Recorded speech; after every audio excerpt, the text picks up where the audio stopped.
juste avant de zapper avec le Casino 2000 de Mondorf-les-Bains, un festival d'émotions. Ne zappez pas votre rendez-vous shopping avec Waves Actisud.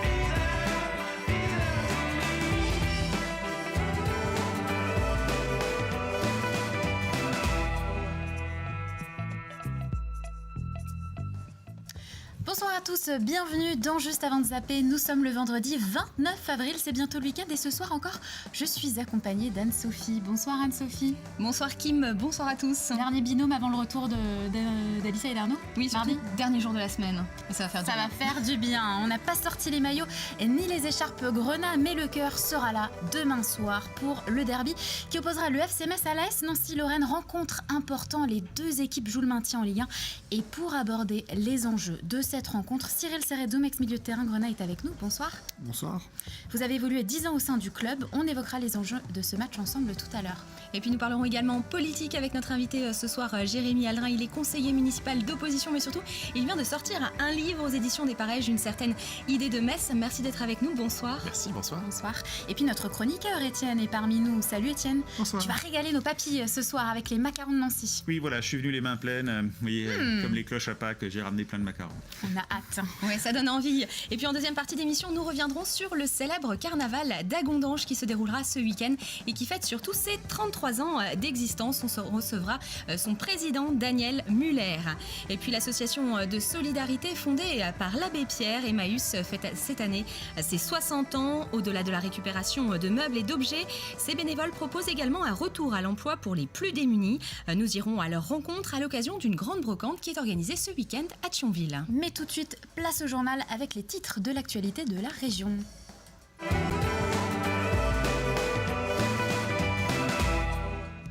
J- avant le derby, le FC Metz affronte Nancy demain soir au Saint-Symphorien pour la 35e journée de Ligue 1. Les deux équipes sont au coude à coude pour le maintien. Comment sensibiliser les automobilistes à une conduite plus respectueuse sur l'autoroute? C'est l'objectif de la SANEF. La société autoroutière et la gendarmerie ont organisé une vaste opération de prévention sur l'autoroute A4. À la place d'une contravention, les automobilistes interpellés ont pu participer à des ateliers de sécurité. La 8e édition des Olympiades des sciences de l'ingénieur s'est déroulée hier au campus des Arts et Métiers de Metz. 11 lycées étaient en compétition pour la finale nationale qui aura lieu en région parisienne. Voilà, c'est l'événement de ce week-end. Le derby lorrain entre Metz et Nancy se joue samedi soir au stade Saint-Symphorien. Et les hommes d'Innsberger sont attendus au tournoi, Anne-Sophie. Oui, après sa défaite face à Lorient 5-1 la semaine dernière, le FC Metz doit impérativement gagner à domicile demain face à Nancy. Les supporters, eux, attendent bien sûr une victoire. Un match décisif pour les deux clubs lorrains, d'autant que Nancy, 19e au classement, joue également son maintien en Ligue 1. Gaël Tissé et Urani Tozik sont allés recueillir l'ambiance côté Grenat. Le temps est à la motivation et à l'entraînement pour le FC Metz avant le derby lorrain de ce samedi. Un match décisif pour les Grenats en 15e position de Ligue 1, mais également un match de survie pour l'AS Nancy-Lorraine, actuellement en 19e position. Le club meurthe-et-mosellan s'était imposé 4-0 lors du match aller. Alors pour cette 35e journée de Ligue 1, l'équipe messine ne lâche pas prise. On recherche la mise en confiance des attaquants, etc. Un peu de travail devant le but, une séance un petit peu allégée après nos 3 bonnes séances de début de semaine. Les terrains deviennent meilleurs, donc on peut commencer à mettre un peu de centre. Enfin, on voit quand même une qualité technique supplémentaire. On est dans un état d'esprit d'un match à domicile contre Nancy qui peut nous permettre d'atteindre 39 points, de laisser notre adversaire derrière nous et de nous rapprocher de notre unique objectif cette année qui est le maintien. Un enjeu d'autant plus grand pour le FC Metz après un mois compliqué face au leader du championnat et une dernière défaite lourde à encaisser face à Lorient. Avec seulement une victoire en 8 matchs, Philippe Innsberger a bien conscience des erreurs de ses joueurs. Je suis en train d'analyser là, les buts qu'on a pris sur la saison. On est beaucoup sur des pertes de balles. Les 3 buts de Bordeaux qu'on a pris chez nous en première partie, c'est des contres. C'est 2 passes, 3 passes, bim, boum, et ça va au bout, quoi. Donc voilà, ça a été notre gros problème. Après, il faut être très fort sur les transitions défensives. Mais cela n'empêche pas les Grenats d'être remontés à bloc. Pour ce match à domicile, les hommes d'Innsberger pourront compter sur leur public et l'absence des supporters de l'ASNL, privés de match par arrêté préfectoral. Coup d'envoi de la rencontre demain à 20h au stade Saint-Symphorien. On va croiser les doigts pour le FC Metz samedi soir. Cyril Serretzoum, vous entraînez le Folloèche qui évolue actuellement à la 3e place de la PGA League au Grand-Duché de Luxembourg. Vous avez évolué au FC Metz pendant 10 ans avant de passer par Montpellier. Jamais on a eu un derby finalement avec autant d'enjeux. À 4 journées de la fin, les deux équipes sont finalement à la lutte pour le maintien en Ligue 1. Est-ce que la crispation ne risque pas de prendre le dessus lors du match samedi soir? Non, je pense que évidemment les deux équipes sont tendues parce que le résultat est très important pour les deux clubs pour le maintien en fin de saison. Mais je pense qu'on a un avantage parce qu'on va jouer à domicile. Nancy a des résultats difficiles à l'extérieur. Ils sont plus à l'aise chez eux sur leur synthétique. Et Metz, ces derniers temps, a montré quand même qu'à Saint-Symphorien, on pouvait rivaliser, notamment quand on a joué contre les équipes comme Montpellier, Bastia et Dijon qu'on a su battre. Alors on va voir justement le classement. Il y a 4 points qui séparent seulement les deux équipes. Metz, 15e, doit gagner pour s'éloigner de la zone rouge. Nancy, après une saison difficile, joue également son maintien en Ligue 1. Il va falloir être vigilant demain soir pour les Messins. Oui, c'est sûr qu'on n'a pas le droit à l'erreur, même si on ne peut pas gagner ce match, c'est mieux de surtout pas le perdre, parce que ça nous permettrait quand même de laisser Nancy à 4 points. Mais je pense que les joueurs sont bien préparés, ils savent que l'importance de ce match, avec le soutien du public, ça devrait pouvoir le faire. Mais il faut se méfier de Nancy, qui va abattre l'une de ses dernières cartes et qui, tout autant que les Messins, veut rester en première division. Alors le derby, c'est quelque chose que vous connaissez bien, puisque vous en avez disputé plusieurs avec le FC Metz durant votre carrière. En quoi ces matchs sont si particuliers ? Il y a la rivalité régionale à faire respecter. Tout le monde nous en parle, que ce soit la semaine avant. Et évidemment, tout le monde veut... Vous reconnaissez ces images ? Oui, ça... Elle date de 1997. Oui, c'était la belle époque. Match retour au stade Marcel Picot. C'est vrai qu'à l'époque-là, on avait une bonne équipe et on jouait souvent la Coupe d'Europe, donc c'est des bons souvenirs. Maintenant, je pense que cette année, Metz a une bonne équipe, a les moyens de se maintenir, mais maintenant, il va falloir mettre le dernier coup de collier et surtout gagner ce match de n'importe quelle manière. Il faut prendre ces 3 points. Jérémy, vous suivez un petit peu les résultats du FC Metz ? Je suis fan à chaque match et les Messins nous doivent une revanche aussi par rapport au match aller où on avait été un peu corrigé à Nancy. Alors on attend la revanche et le maintien parce que je pense que si on gagne demain, ça sera quasiment acquis. Par contre, Étienne, on ne vous verra pas vous, du côté des tribunes du stade Saint-Symphorien puisque les supporters nancéens sont interdits de déplacement. Et voilà, mais c'est ce que j'allais vous dire, c'est une dédicace aussi pour Arnaud, vive la SNL. Faut quand même le dire. Une dernière question, c'est vrai qu'après Nancy, Metz affrontera encore 3 équipes, on va le voir sur cette cartographie avant la fin de la saison. Lille le 6 mai, Toulouse le 14 et Guingamp le 20 mai. A priori, ce sont des matchs abordables puisque ces équipes n'ont rien à craindre. Oui, c'est sûr que ces équipes ne sont pas concernées par la Coupe d'Europe ou par le maintien, a priori. Maintenant, il faut faire le travail dès ce match de Nancy pour pas avoir une fin de saison où on risque d'avoir des regrets. Je pense que si on arrive à 39 points après ce match-là, il restera un point à prendre et ça devrait le faire. Bon, on croise les doigts. FC Metz ASNL, c'est donc la grosse affiche de ce week-end. Coup d'envoi à 20h au stade Saint-Symphorien. Un match qu'on débriefera d'ailleurs lundi soir à 20h45 dans le Graouli Mag, qui sera exceptionnellement présenté par Vianney Kayser et qui recevra un ancien joueur emblématique du FC Metz, Grégory Proman. Diffusion donc du Graouli Mag, comme je vous le disais, 20h45 sur Mirabel TV. Merci Cyril infiniment d'avoir accepté notre invitation. Je profite de votre présence pour annoncer un événement auquel vous participez lundi, le Jubilé. C'est un match caritatif à l'initiative de Jean-Marc Zilly au stade municipal d'Amnéville, avec évidemment plein d'autres champions du ballon rond. Beaucoup ont aussi foulé la pelouse du Saint-Symphorien, comme vous, ou celle de Marcel Picot. Il y aura notamment Robert Pires, Mustapha Hadji ou bien encore Tony Vérel.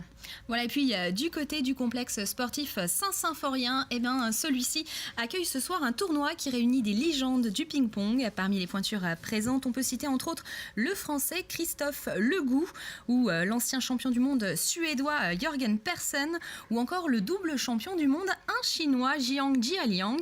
Des matchs qui promettent donc d'être spectaculaires, et c'est ce soir de 20h à 23h. Allez, on tourne cette page de sport pour vous parler de prévention routière. À présent, vous êtes nombreux à commettre parfois des infractions au code de la route. Eh bien, ce matin, une opération de sécurité alternative à la sanction était organisée sur l'autoroute A4. Oui, à l'origine de cette initiative, la gendarmerie et la SANEF, la société autoroutière qui a souhaité responsabiliser les conducteurs sans pour autant les sanctionner. Cet après-midi, les usagers interpellés, téléphone en main ou ne respectant pas leur distance de sécurité ont ainsi pu choisir entre une contravention et des ateliers de sensibilisation. Jean-François Ambroise a pu les suivre.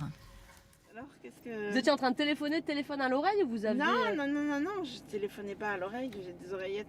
Ah, une oreillette. Oui. D'accord. Oreillette ou pas, l'usage du téléphone est interdit au volant. Cette automobiliste vient d'être prise en flagrant délit sur l'autoroute A4. Et elle n'est pas la seule. Mais exceptionnellement, ces conducteurs imprudents ont la possibilité d'éviter l'amende en participant à un atelier de sensibilisation. J'ai conscience que c'est pas bien de téléphoner, mais on se croit peut-être un peu plus fort que quand on est sûr de soi. C'est bien, c'est mon jour de chance aujourd'hui, j'ai pas de retrait de points. Aujourd'hui j'ai pris conscience des risques que ça engendre et je vais réfléchir à 2 fois quand je décrocherai mon portable maintenant. Honnêtement, malgré que je suis commercial, ma vie est plus importante que le boulot. L'opération est menée conjointement par la préfecture et la SANEF. Pendant 4 heures, des motards de l'escadron de gendarmerie ont fait la chasse aux infractions. Dans la ligne de mire des autorités, l'usage du téléphone et le non-respect des distances de sécurité. C'est un but pédagogique. La prévention fait aussi partie intégrante de nos missions. On est à la fois dans le spectre de la répression, mais on a aussi le devoir d'être aussi dans celui de la prévention. Je subodore, puisqu'on est quand même en début d'opération, et qu'il n'y aura pas grand monde qui va refuser de participer à ces opérations. Et si la SANEF a choisi de mener cette opération, c'est aussi pour responsabiliser les conducteurs. Chaque année, l'inattention des automobilistes met en danger la vie du personnel d'intervention. Exemple avec cette camionnette percutée de plein fouet par un poids lourd. On a constaté en 2016 124 accidents impliquant du personnel sur l'ensemble du réseau autoroutier français. Ces chiffres continuent à augmenter et pour les 4 premiers mois de l'année, on avait constaté 28 accidents en 2016 et on a constaté 56 sur les 4 premiers mois de l'année. Donc le chiffre a doublé sur ces 4 premiers mois de l'année. Depuis 2002, 22 agents ont perdu la vie alors qu'ils assuraient la sécurité des conducteurs sur le réseau français.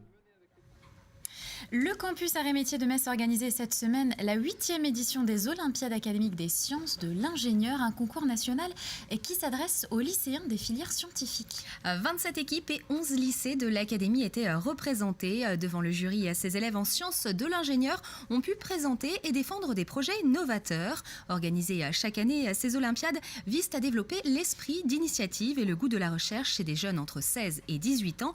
Oriane Vallot a assisté à cette présentation. Parmi les projets de ces ingénieurs en herbe, voici un home trainer un peu spécial, inventé par ces 2 lycéens toulois. L'appareil s'adapte sur un vélo de course et permet de s'entraîner chez soi. Jusque-là, rien de bien novateur, sauf quand le coureur se met à pédaler. Donc notre projet, c'était de recréer une sensation de vent en fonction de la vitesse où on va, et une sensation de montée et descente en fonction d'un parcours. Ça sert à recréer des sensations extérieures quand on est chez soi. Comme eux, hier, ils étaient une centaine à participer en équipe à ces Olympiades de l'ingénieur. Simulateur de vol, shoot trainer ou encore starting block instrumenté. Autant de projets novateurs passés au crible des membres du jury composé de professeurs et industriels. On recherche tout ce qui est innovant. Donc du point de vue scientifique, technologique, du point de vue informatique. On va regarder si c'est fonctionnel, mais c'est vrai que c'est de comprendre qu'il n'y a pas qu'une seule matière. Ce n'est pas que de la mécanique, c'est aussi un mélange de mécanique, d'électronique. Ça peut être lié aussi à la physique, au SVT. Voilà, c'est un mélange de tout ça. Il faut qu'il s'intéresse à toutes ces sciences et toutes les technologies pour que ce soit le plus efficace. C'est très prometteur dans le sens où ils vont utiliser des nouvelles technologies, des nouvelles cartes, des nouveaux concepts. Ils vont se les approprier et puis nous proposer des projets innovants. Et les idées pour améliorer le quotidien n'ont pas manqué à ces lycéens, comme ce berceau automatique motorisé, programmé pour réagir aux pleurs d'un bébé, ou encore ce simple gant bardé d'électronique, un piano virtuel qui permet de réviser ses gammes n'importe où. À noter que les deux équipes ont été sélectionnées et participeront donc à la finale nationale qui aura lieu à Palaiseau en région parisienne le 17 mai prochain. Il s'agit des élèves du lycée Louis Majorel de Toul et ceux du lycée Henri Lauritz à Nancy. C'est bientôt l'heure du tête-à-tête. Anne-Sophie, ce soir tu reçois Jérémy Aldrin, conseiller municipal d'opposition à Metz. Mais avant, regardons ensemble le temps qu'il fera ce week-end avec notre Miss Météo à nous, René-Anne Krolzik. Metz Métropole vous présente la météo.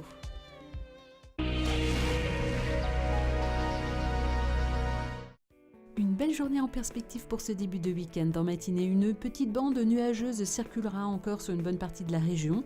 Cependant, on notera déjà la présence de belles éclaircies sur une petite partie sud-est. Profitez de votre après-midi car elle sera très agréable. Nous conserverons encore un temps calme et sec. Les éclaircies se développeront sur toute la région et ce sont les périodes ensoleillées qui domineront très largement. Les températures au lever du jour seront encore très basses. Comptez 2 degrés à Saint-Mihiel, Sarreguemines et Spicheren. Nous aurons 3 degrés du côté de Thionville, Guénange, Metz et Vic-sur-Seille et 4 degrés attendus à Strasbourg, Saverne, Nancy ou encore Liverdun. Concernant l'après-midi, même si nous sommes toujours et encore en dessous des normales de saison, le mercure fait une belle remontée, avec 13 degrés attendus chez nos voisins luxembourgeois ainsi qu'à Distroff, Longwy, Verdun, Forbach et Bétain. Nous aurons 14 degrés à Sarrebourg, Fénétrange, Metz et Saint-Truffine et 15 degrés qui sera la température maximale pour Toul, Strasbourg, Champignol et Nancy. En ce samedi 29 avril, le soleil se lèvera à 6h33, il se couchera à 21h03 et nous fêterons Catherine de Sienne.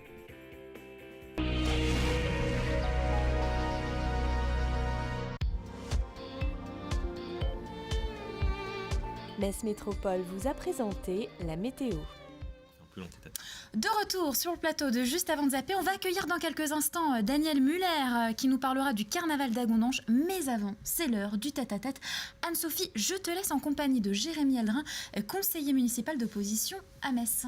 Alors Jérémy Aldrin, vous venez de publier un livre aux éditions des Parèges intitulé « Une certaine idée de Metz ». Dans ce livre, vous évoquez votre engagement politique, votre vision de la ville, vos projets aussi et vos ambitions par rapport à l'élection municipale de 2020. Comment est-ce que vous décririez ce livre ? Est-ce que c'est un manifeste politique ou une déclaration de candidature ? C'est avant tout un cri d'amour pour ma ville.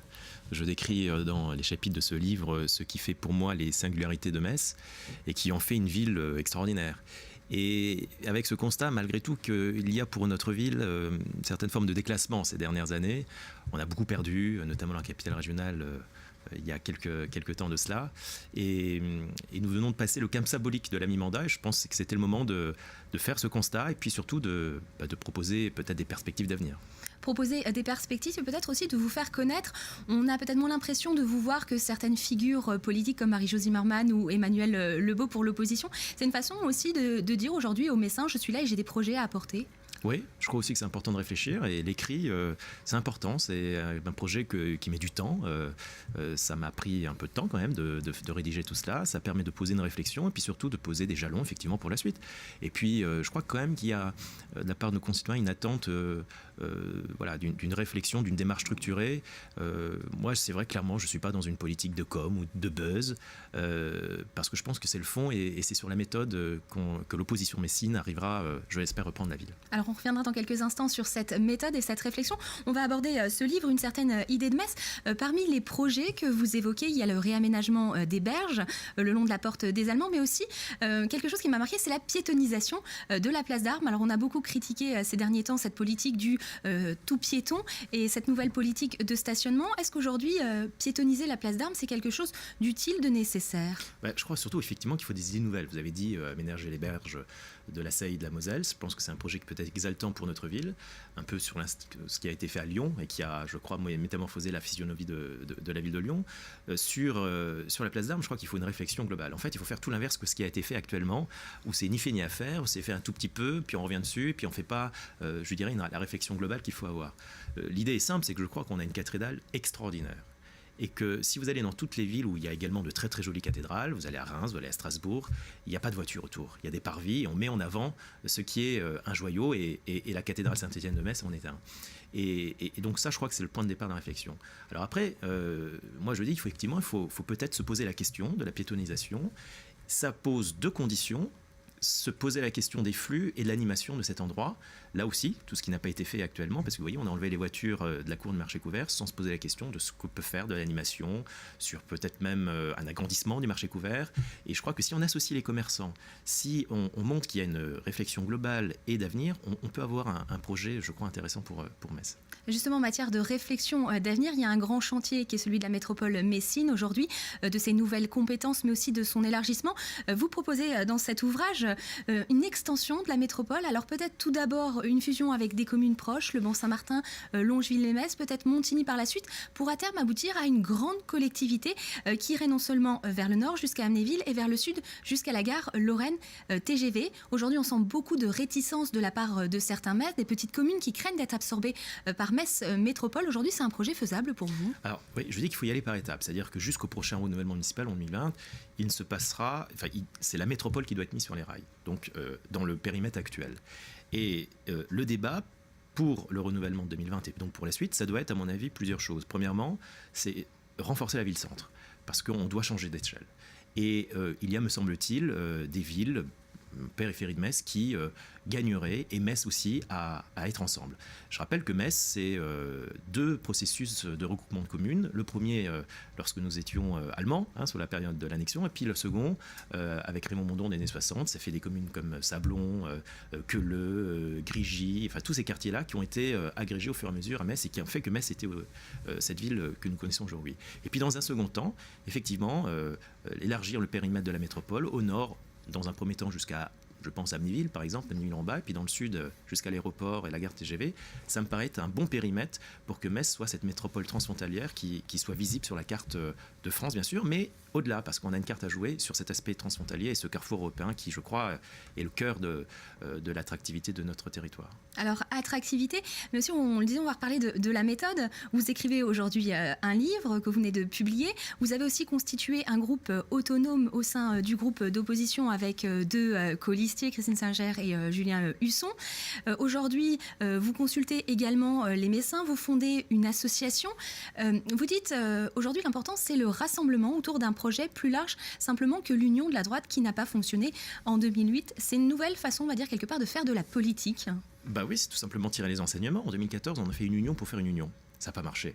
Donc il faut faire différemment. Je pense qu'il faut passer d'une logique d'union à une logique de rassemblement. Et on ne rassemble pas s'il n'y a pas au cœur de ce rassemblement un projet. Donc ce livre, c'est ça. C'est de dire, on met la première paire, il y a quelques idées, quelques visions qui sont données dans ce livre, et on crée dans le même temps, parce que les deux sont effectivement sont conjoints, cette association, cette structure dans laquelle tous les Messins peuvent venir. Cet appel, quelque part, à travers ce livre, à rejoindre ce rassemblement pour qu'on construise ce projet, pour qu'on fasse dans les quartiers voilà, une analyse précise des besoins. Et tout ça, ça ne s'improvise pas. On ne peut pas arriver comme ça, 6 mois ou 1 an avant une élection, en disant peut-être maintenant qu'il faudrait qu'on se mette d'accord, toi tu étais numéro 5, tu vas passer numéro 2. Non, c'est d'abord un projet qui, je crois, permettra à l'opposition d'avoir une force pour l'alternance en 2020. Et ça prend du temps, et je crois qu'en passant ce cap de la mi-mandat, c'était le moment de lancer tout ça. Voilà, c'était le moment. Alors, il y a dans ce livre beaucoup d'autres idées qu'on n'a pas forcément eu le temps d'évoquer ce soir. Donc, si jamais vous souhaitez lire, c'est Une certaine idée de Metz, et c'est aux éditions des Pareils. Jérémy Aldrin, merci d'avoir été notre invité. On précise justement que vous serez également en dédicace à la librairie Isler Even le 20 mai prochain. Ce sera de 15h à 19h. Alors, une question, messieurs. Est-ce qu'il vous arrive de ne pas savoir quoi faire d'un meuble usagé ? C'est-à-dire qu'on a tous un meuble chez soi, parfois, dont on veut se débarrasser. Quand on veut se débarrasser de choses comme ça, ou l'électroménager en bon état. Mais qu'est-ce que tu en fais alors, Étienne ? Oui, s'il y a des circuits comme ça où on peut redonner le type Emmaüs ou... Bien vu, effectivement. Quelle merveilleuse transition. Effectivement, tu as senti la chose arriver. Et plutôt que de jeter, sachez qu'Emmaüs récupère et restaure vos meubles pour les revendre ensuite à des personnes dans le besoin. À l'occasion justement des 60 ans du village de Peltre, de nombreuses manifestations sont organisées cette année à l'image d'une vente solidaire qui aura lieu ce week-end à Emmaüs Thionville. Orani Tozic et Adrien Farez sont allés voir en coulisses comment justement les bénévoles préparent l'événement. Allez, voilà. Merci, bon Voilà. après-midi. Allez, à vous aussi. Et Merci, au revoir. C'est les mains bien remplies que cette cliente ressort d'un magasin pas comme les autres. Meubles d'occasion, objets de décoration et parfois même du déstockage d'entreprise, au milieu de ce bric-à-brac, on peut trouver de tout. Dans ce local d'Emmaüs, tout le monde peut venir y faire des emplettes. Les gens se posent toujours des questions par rapport à ça. C'est pas parce que c'est l'abbé Pierre qui a construit, enfin créé ce mouvement que c'est sélectif. C'est un melting pot, hein. Il y a différentes nationalités qui viennent. Et voilà, c'est vraiment ouvert à tout le monde, dans une bonne ambiance. Créé il y a plus de 60 ans par l'abbé Pierre, le mouvement solidaire Emmaüs s'est implanté il y a 5 ans à Thionville. Ça, c'est à vous, madame. Voilà. Bonne Et merci, journée, au merci revoir. beaucoup, madame. Récupérer des objets d'occasion chez les particuliers et neufs auprès d'entreprises afin de les revendre à bas prix, cela permet au mouvement Emmaüs de récolter des fonds pour venir en aide aux plus démunis et les réinsérer dans la société. En rejoignant le mouvement Emmaüs, ces derniers deviennent des compagnons. Ils peuvent travailler pour la communauté en échange d'un hébergement. Une quarantaine d'entre eux sont présents à Peltre et Thionville. Les compagnons, ils travaillent pour nous, donc il faut quand même les loger, les nourrir. Et il y a tous les frais annexes financiers, les frais de location. D'ici, on est en location, par exemple. Et pour booster la récolte de fonds, une grande vente solidaire est organisée ce samedi 29 avril. Plus de 1000 personnes y sont attendues. Les 25 bénévoles s'occuperont de l'organisation, aidés par les salariés de Peltre. De nombreux objets seront disponibles, des livres anciens, des timbres, des cartes postales ou encore des services en porcelaine. De quoi faire le bonheur des collectionneurs, mais pas que. On a des jeunes couples qui viennent chercher du mobilier, par exemple, qui viennent s'installer parce qu'ils ont trouvé un logement, ils ont trouvé un appartement ou une petite maison. Nous vendons beaucoup plus les boucles d'oreilles parce que bon, les dames aiment à sortir les boucles d'oreilles avec leurs vêtements. Ça, c'est très important, il faut le savoir, et ça leur plaît énormément. L'enseigne espère que le succès sera au rendez-vous. Une partie des fonds servira à déménager la structure dans des locaux plus grands afin d'accueillir encore plus d'objets.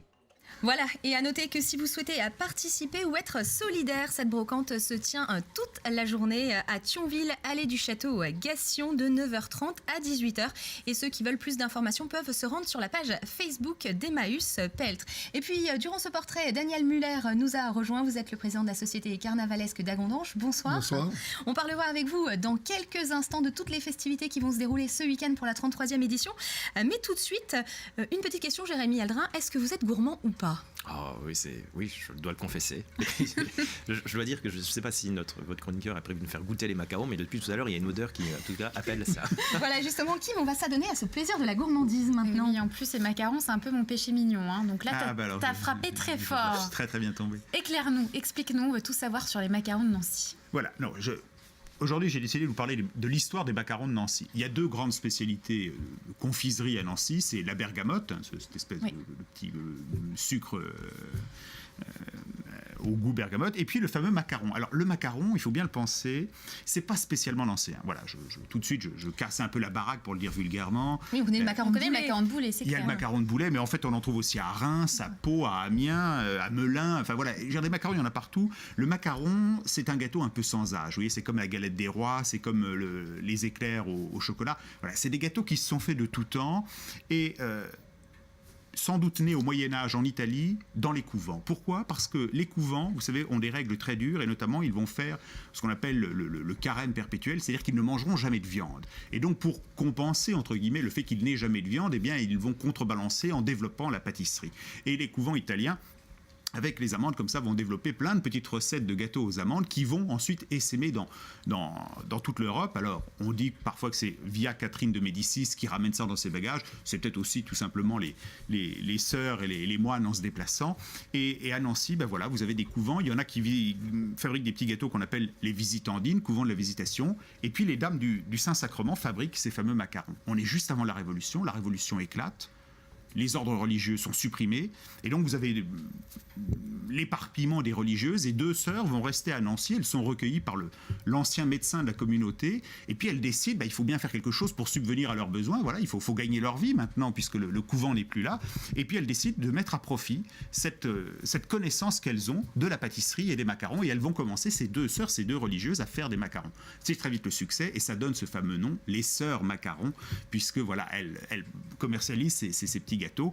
Alors, les sœurs macarons vont transmettre ensuite l'affaire à des neveux et nièces qui vont, durant tout le 19e, continuer à produire ces fameux gâteaux sous l'enseigne Sœur Macaron, qui est devenue très très connue. Oui, on a vu les images il y a quelques instants de la vitrine à Nancy. Et il faut savoir d'ailleurs que oui, c'est à tel point connu que là où les sœurs étaient installées après la Révolution, qui était la rue de la Hache, a été dans les années 50 débaptisée pour devenir la rue des Sœurs Macaron. Donc vous voyez, c'est pour vous dire la reconnaissance que la ville a faite de cette spécialité. Et puis de nos jours, voilà, vous avez toute une série de maisons qui fabriquent les macarons. Alors il y a la maison des Sœurs Macaron qui est l'héritière en termes de transmission des fameuses Sœurs Macaron. Moi, je vous ai apporté des macarons ici de chez Lefebvre Le Moine. C'est des gens qui sont installés place de la Gare. Ce sont les derniers à Nancy. C'est pour ça que j'ai sélectionné leurs macarons qui les dressent à la seringue. C'est-à-dire que pour faire les macarons, vous voyez, ils sont toujours, le macaron de Nancy est toujours présenté sur sa plaque de cuisson. Avec au revers, vous avez les logos de la maison. Et pour les faire, vous avez soit avec une poche à douille, soit avec de manière automatique une petite machine, ça c'est moins glamour, mais c'est plus pratique. Soit, et la maison Lefebvre est la dernière, c'est la grande méthode du 19e, vous avez une espèce d'énorme seringue comme ça, dans laquelle vous mettez presque un demi-kilo de pâte, et puis vous coupez avec un couteau pour faire tomber à chaque fois une goutte qui fait le macaron. Donc c'est un travail ahurissant. Alors moi j'avais visité les ateliers, autant vous dire que... Pour avoir des macarons parfaitement identiques. Et puis alors là, vous envoyez une douzaine, il faut penser qu'ils en font des dizaines et des dizaines de douzaines à la fois. Enfin, c'est un travail de Romain, pratiquement. Et donc voilà, donc vous voyez toutes ces maisons qui fabriquent des macarons. Alors, dernière chose, est-ce qu'il y a vraiment une recette des macarons vraiment secrète? Bon, là aussi, il faut le dire très honnêtement, les ingrédients des macarons sont connus. C'est du blanc d'œuf, c'est de la poudre d'amande et c'est du sucre. Vous mélangez tout ça et vous obtenez des macarons. Alors après, il y a des petites variantes. Il y en a qui mettent un peu d'amande amère. Il y en a d'autres qui travaillent que des amandes blanches. Certains travaillent des amandes blanches et des amandes non émondées, des amandes un peu grises. D'autres les font en partie torréfiées. Alors vous voyez, c'est toutes ces petites choses qui font que ça change. Le temps de cuisson, le type de four, vous voyez, entre les fours à charbon du 19e et les fours électriques de nos jours, ça a beaucoup changé la cuisson. Hein. La maison Lefebvre qui travaille depuis 1840, elle le reconnaît elle-même. Depuis que les fours électriques sont arrivés, ils ont dû modifier, adapter leur temps de cuisson. Maintenant, de là à dire, est-ce qu'il y a une recette unique? Non, il n'y a pas de recette unique. Vous savez, c'est comme l'éclair, je dis toujours, c'est comme l'éclair au chocolat. Personne ne dira, moi j'ai la recette de l'éclair. En revanche, il y a des tours de main et chacun a ses préférences dans l'ensemble. D'accord. Merci en tout cas, Étienne, pour toutes ces précisions. Moi, je propose qu'on te mette au défi pour ta prochaine chronique. Et si tu nous montreras si tu peux refaire les mêmes macarons. Et on verra s'il y a une recette ou pas. Alors, je tiens à préciser, quand j'ai visité chez l'atelier Lefebvre Le Moine, on m'a proposé d'essayer de faire, vous savez, avec la fameuse seringue, de couper le truc. La planche était affreuse, il y en avait un énorme, j'en avais mis donc partout. Il y a encore du travail. Voilà, il y a encore du travail. En tout cas, on essaiera déjà de goûter ceux-ci en attendant les tiens. Et puis, c'est l'heure, Kim, du traditionnel Zap Express. Alors, pour ceux qui nous regardent, vous en connaissez le principe. On vous propose de découvrir une photo, à vous de nous dire en quoi elle résonne dans l'actualité aujourd'hui ou cette semaine. Et Kim, c'est toi qui commence. Oui, on commence avec ces images, un cinéma, vous le voyez, et une carte électorale. À votre avis, pourquoi les deux sont-ils liés ? Jérémy Aldrin a peut-être un élément de réponse, je ne sais pas. Je suppose que si nous montrons un tampon sur la carte électorale, une place de cinéma est offerte ou réduite? Pas tout à fait, réduite. Voilà, réduite. C'est exact. C'est une opération lancée par un cinéma à Frémin-Merlebach, le Mégaciné, qui encourage ses clients à se rendre aux urnes en proposant un tarif réduit, 5 € à la place des 9,40 € initialement. Pour en profiter, il suffit donc de présenter sa carte électorale, tamponnée évidemment, le dimanche 8 mai, jour du second tour de l'élection présidentielle. Et alors, dans le même esprit, un primeur nancéen propose 1 kg de fruits à tous les clients qui lui présenteront leur carte d'électeur tamponnée le 8 mai prochain. Une initiative qu'on peut évidemment saluer en ces temps où le taux d'abstention reste encore très élevé. Ouais, surtout du côté de Frémin-Merlebach qui a quand même connu les taux d'abstention les plus élevés le week-end des élections. Alors on poursuit avec cette deuxième photo qui n'est pas du tout de la politique cette fois. Hein. À vous de me dire à quoi ça vous fait penser. Alors effectivement, on a une photo de réfrigérateur. Alors Étienne, qu'est-ce que tu te poses comme question le soir quand tu ouvres ton frigo? Où sont mes macarons? Non, je ne les mets pas au frigo. Je ne les mets pas au frigo. Non, parce que ce que je vais faire pour le soir, voilà. Voilà, mais qu'est-ce que je vais cuisiner ce soir? Alors l'objectif, c'est de pouvoir cuisiner avec les restes, puisque chaque année, les Français jettent en moyenne 80 kilos d'aliments, que ce soit des légumes abîmés ou encore des fruits trop mûrs ou encore des yaourts périmés. C'est une très mauvaise habitude donc, que l'on a et que veut combattre le centre social Pioche à Metz, au Sablon. Pour cela, une étudiante, Céline Schneeberger, propose des ateliers anti-gaspillage avec des menus 100% récup avec ce qu'il reste dans votre frigo pour apprendre à moins gaspiller et puis aussi à faire des économies. Voilà. Une belle initiative en tout cas qu'on salue. Étienne, toi qui es incollable au sujet de notre patrimoine mosellan, est-ce que tu connais le carnaval d'Agondange? J'en avais entendu parler. J'ai jamais été, voilà, ça, je confesse mon tort. Oh là là, tu vas te faire je suis mal placé. disputer là. Bah écoute, ça tombe bien parce que c'est le sujet qu'on va aborder en cette toute fin d'émission avec vous, Daniel Muller. On a gardé le meilleur pour la fin. C'est gentil tout plein. Voilà. Alors le carnaval d'Agondange, c'est ce week-end, 33e édition de ce festival qui s'est imposé un peu comme un incontournable de la région. Et cette année encore, vous avez mis les petits plats dans les grands avec un programme très riche. Oui, et avec un événement qui devait commencer ce soir, c'était les Montgolfiades. Alors vous venez de nous dire que ça a été reporté à demain à cause du mauvais temps. C'est un événement qui traditionnellement lance ce carnaval d'Agondange avec une trentaine de ballons et de montgolfières qui devraient s'élancer depuis l'espace de la Ballastière, avec à la clé un prix, le prix Jean-François Colson. Est-ce que vous pouvez nous expliquer un petit peu finalement cet événement qui lance le carnaval? Oui, il est évident que les montgolfières sont partie prenante complète du carnaval. J'ai créé cette opération il y a 22 ans. On pensait que ça durerait seulement quelques années, comme un peu futile. Et puis finalement, au bout de 22 ans, on a vraiment ce qu'il faut. Chaque année encore, on ferme les portes parce qu'on aurait les ballons qui viendraient de la grande région, ce qui ne pourrait pas aller parce qu'on n'a pas assez de place pour faire décoller tout le monde. Mais on est toujours entre 25 et 30 ballons. Et pourquoi j'ai créé ce challenge? Parce que Jean-François Colson a été pendant près de 20 ans mon directeur des vols. C'était sur lui que je me repose, que je me reposais comme je me repose aujourd'hui sur celui qui le remplace, qui est Christian Ronet. Parce qu'on peut être organisateur, mais on ne peut pas tout connaître dans le ballon. Donc c'est une spécificité très pointue et on ne peut pas faire n'importe quoi, n'importe comment, d'autant plus qu'on fait des baptêmes de l'air. Donc on essaie de sécuriser au maximum. Et Jean-François Colson était quelqu'un sur qui je me reposais complètement. Malheureusement, il est décédé il y a 2 ans. Et pour perpétrer un petit peu son souvenir, j'ai décidé de faire ça sous forme d'un concours entre ballons.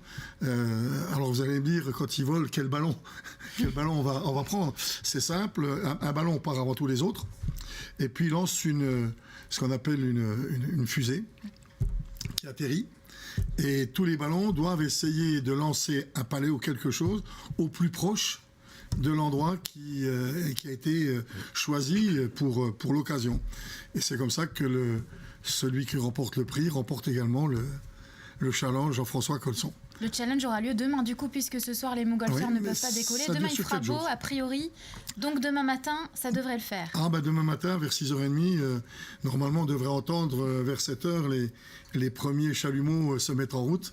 Et puis, par la suite, ils vont tous décoller vers... entre 7h et 7h30, c'est le meilleur moment du matin. Pour en revenir sur le festival, vous savez que vous avez d'autres concurrents en Moselle-Est. Je pense au carnaval de Sarreguemines ou à celui de Bambidershof en février. Qu'est-ce qu'il a de plus finalement, celui d'Agondange? Qu'est-ce qui le rend si populaire? Vous savez, c'est comme tout. Sarreguemines a eu effectivement un moment très important. C'était un haut lieu du carnaval, c'est vrai, parce que il connaissait, je dirais qu'il faisait tourner la mayonnaise comme il faut. Nous sommes arrivés, je suis arrivé j'ai quitté Metz en 1984, où il y a le dernier carnaval qui a eu lieu, parce qu'il y a une très très grosse histoire sur l'ensemble des carnavals, je dirais, lorrains. Mais ça en particulier, parce qu'on était 7 associations de carnaval à cette époque, dont j'étais le président aussi de cela. Et pour une raison que, il y a un président d'association qui a mélangé un petit peu politique et plutôt. Et à l'époque, Jean-Marie Roche m'a appelé et m'a dit on arrête le carnaval. Donc ça a été un petit peu difficile pour tout le monde, parce que c'était quand même un beau spécimen de la ville. Donc, et vous avez eu envie d'en recréer un nouveau? Chacun est parti de son côté. Moi, le maire d'Agondange de l'époque m'a appelé en me demandant si je voulais faire un carnaval chez lui. On a essayé. Et pour répondre à votre question, si effectivement on a le carnaval, pourquoi il est comme ça aujourd'hui, c'est parce que lorsque chaque année vous présentez quelque chose de nouveau, vous attirez le public. Si vous restez sur une certaine routine, les gens viennent plus, ou ils viennent voir 5 minutes et puis s'en vont. Là, c'est pas le cas. Chaque année, je présente quelque chose de nouveau, je reste caché complètement et au dernier moment, Vous dévoilez votre carte Voilà, maîtresse. c'est ce qui va se passer demain et dimanche, où là, on va montrer un petit peu. Nous avons construit 11 chars cette année, sur les 25 qui vont défiler. Donc, c'est véritablement une panoplie complète de différentes choses. Et cette année, il n'y a pas de thème particulier, parce que, comme je le disais, c'est 3 fois 11 ans. Chiffre 11 est un chiffre important dans le carnaval. Et ça fait 33 ans que j'ai créé ça, et je suis content d'en arriver jusque-là, mais j'espère qu'il continuera encore longtemps aussi. Merci beaucoup Daniel Muller, vous découvrez donc l'affiche du carnaval d'Agondange qui a lieu ce week-end et ça commence ce soir. Vous verrez pas les montgolfières voler, mais vous les verrez demain matin. Et la parade, quant à elle, elle aura lieu dimanche. Oui, alors il y a demain après-midi déjà. Demain après-midi, il y a une grande fête avec des animations musicales, avec la fête foraine. La fête foraine. Le grand bal demain soir. Avec la reine. Avec la reine de carnaval. Et on aura en tout premier, je pourrais dire, tout premier lieu, la petite Emma qui a gagné le prix d'Incroyable Talent, qui présente son nouveau CD ce soir et que j'aurai dans la soirée demain soir. Un beau week-end en perspective de festivités. Donc si vous ne savez pas quoi faire ce week-end, eh bien rendez-vous à Agondange. Étienne, merci d'être venu nous parler des macarons de Nancy. On va les déguster juste après. On a hâte. On a hâte. Jérémy Aldrin, merci d'avoir été notre invité. On rappelle que vous êtes en dédicace à la librairie Isler Even le 20 mai prochain de 15h à 19h. Et puis merci à toi Anso de m'avoir accompagné ces 2 jours. Mardi, Arnaud et Alicia reviennent. Pour nous, c'est le week-end. Quel sera le programme du coup mardi ? Eh bien, un très joli programme puisqu'on parlera de la fête des vins de Moselle qui a également lieu ce week-end, en plus du carnaval d'Agondange, du festival Passage avec une très belle programmation et puis bien sûr de la course La Messine 100% féminine contre le cancer du sein. Passez un excellent week-end et à mardi. Bye bye. Bye.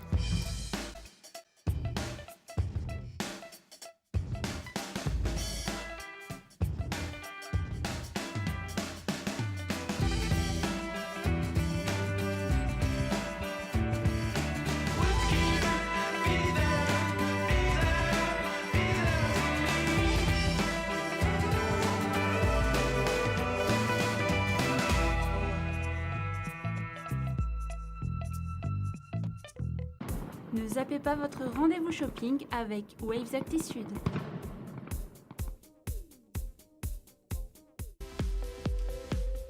Juste avant de zapper avec le Casino 2000 de Mondorf-les-Bains, un festival d'émotions.